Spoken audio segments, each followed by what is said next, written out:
Teman-teman, ada yang udah tahu belum apa itu C++? Jadi di sini saya akan menjelaskan apa itu C++.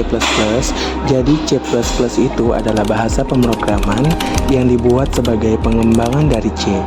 Biasanya digunakan untuk membuat program yang cepat dan efisien, seperti game, aplikasi, desktop, dan sistem operasi.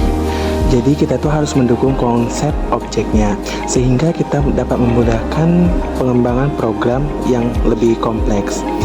Jadi bahasa C++ mulai dikembangkan pada tahun 1979, dikembangkan oleh Bjarne Stroustrup di Bell Labs dan diperkenalkan pertama kali pada awal 1980-an. Jadi di sini versi komersial pertamanya dapat dikenal juga sebagai C with Classes yang diperkenalkan pada tahun 1983. Nah teman-teman, udah pada tahu belum nih mengenai struktur logika if-else dalam C++? Saya akan menjelaskan mengenai struktur logika if-else dalam C++ ini. Struktur logika if-else dalam C++ ini adalah sebuah struktur dalam pemrograman yang digunakan untuk membuat keputusan berdasarkan suatu kondisi. Sederhananya saja, kita bisa mengatakan, jika if suatu kondisi benar, lakukan hal ini. Sintaks, jika tidak else, lakukan hal lain. Contoh dalam kehidupan sehari-hari.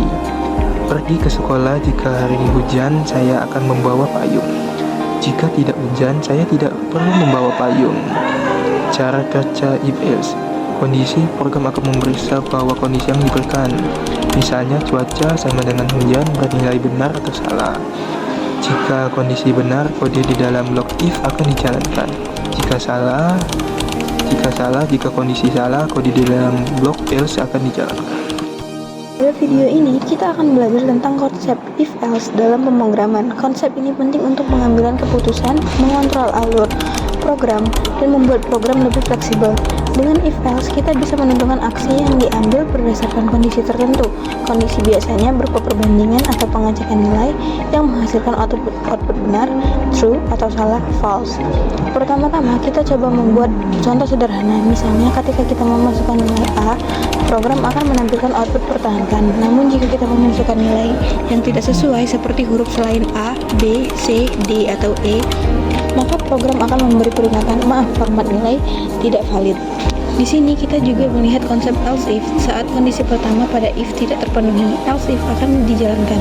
Misalnya, ketika kita mencoba input nilai B, output yang muncul adalah harus lebih baik lagi. Dengan pendekatan ini, kita bisa menangani berbagai input dengan cara yang mudah, jelas, dan terstruktur. Setelah selesai membuat kode, kita akan coba compile dan run programnya. Jadi, saat kode ini kita compile dan run, kamu bakal lihat langsung gimana sih if-else bekerja dan mengatur alur sesuai kondisi yang kita tentukan.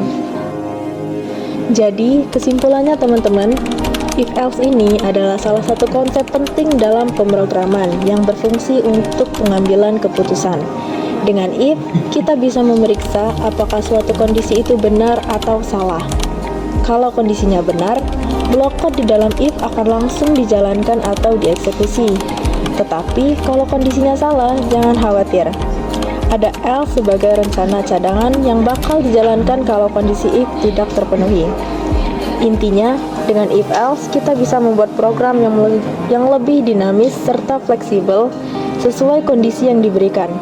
Programnya bisa mengikuti kondisi yang terjadi, nggak cuma berjalan lurus begitu aja, tapi bisa bercabang sesuai kondisi yang dihadapin.